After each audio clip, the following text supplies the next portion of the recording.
પરીક્ષા આપી રહ્યા છે. ખરાબ કર્મ કરાવવા માટે શેતાનની ટીમ તેની સાથે લાગેલી છે. શેતાનનું કામ નેક કામોને દૂર કરવાનું કે ખરાબ કામો તરફ પ્રેરણા આપવાનું છે. ચાલો આજે શેતાનોની ચાલબાજીઓ સમજીએ. દિવસમાં અંતે 6 શેતાનો અને તેમનો હેડ શેતાન ઇબ્લીસ તેમના કાર્યનું મૂલ્યાંકન કરશે.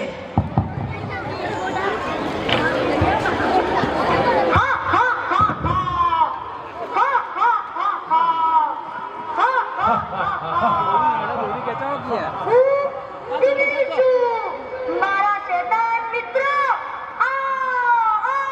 તમારી કામગીરીનું મૂલ્યાંકન કરીએ.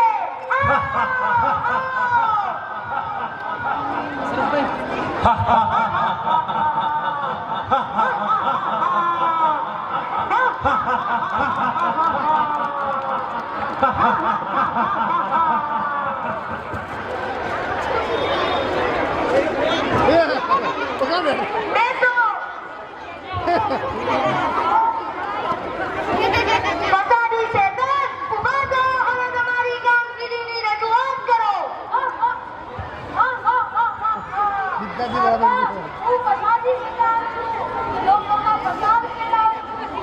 આ જમીન ઇન્ટરનેટ બાબતમાં 4 કાયદેસોમાં એવી ફૂટ પાડી દીધી કે તેઓ એકબીજાની સામે પણ કરી. મારા કાનોમાં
એળવામાં આવ્યા કે તેના માતા પિતાની આંખોમાંથી આંસુ આવી ગયા અને એ યુવાનને સમજ જ ન પડવા દીધી કે મા બાપની એક બદુઆ તેના પૂરા જીવનને બરબાદ કરી શકે છે. હદીસ મુજબ જે મા બાપની નાફરમાની કરે છે તે અલ્લાહ અને રસૂલની નાફરમાની કરે છે. આજે મેં એને અલ્લાહનો નાફરમાન બનાવીને જહન્નમમાં જનાહ બનાવી દીધો. આકા સારું છે ને? કામ તો પ્રશંસાને પાત્ર છે. માતા પિતા સાથેનો ખરાબ વ્યવહાર તેને અન્ય ગુનાહોમાં ફસાવી દેશે અને તેને ખબર પણ ન પડશે. એટલે તમને ચોખવટ આપવામાં આવે છે. બેસી જાઓ. जो हुकुम मेरे आका का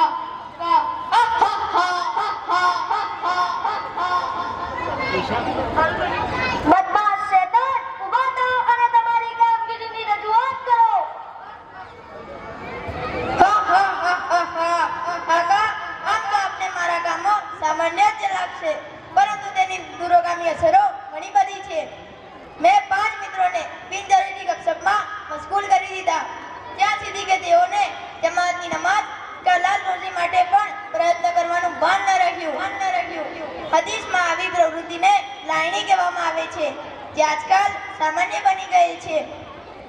હદીસ મુજબ લાયણી નેકીઓને એ રીતે બરબાદ કરે છે કે જે રીતે આગ સુકાયેલી લાકડીને કરે છે. મેં તેઓને લાયણીમાં ફસાવીને તેઓની નેકીઓને બરબાદ કરાવી દીધી. આકા, મારા પ્રયત્નોને સ્વીકારી લો. વાહ વાહ, નેકીઓ બરબાદ કરાવી દેવી તે પણ ગુનાહ કરાવવા જેટલું જ ઉત્તમ કાર્ય છે. આ કામ ખૂબ જ સહેલું છે. બધાએ પ્રયત્નો કરવા જોઈએ. એટલે તમને 5 પોઈન્ટ આપવામાં આવે છે. બેસી જાઓ. જો હુકુમ મેરે આકા.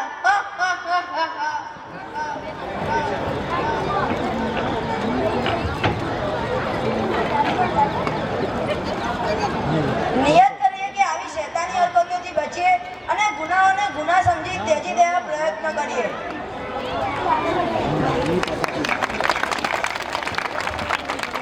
વાહ, અદ્ભુત અભિનય. ધોરણ 6, 7 અને 8ના વિદ્યાર્થીઓએ શૈતાની હરકત નાટક દ્વારા માત્ર આપણને હસાવ્યા જ નથી પણ એક કડવી વાસ્તવિકતા પણ બતાવી છે કે કેવી રીતે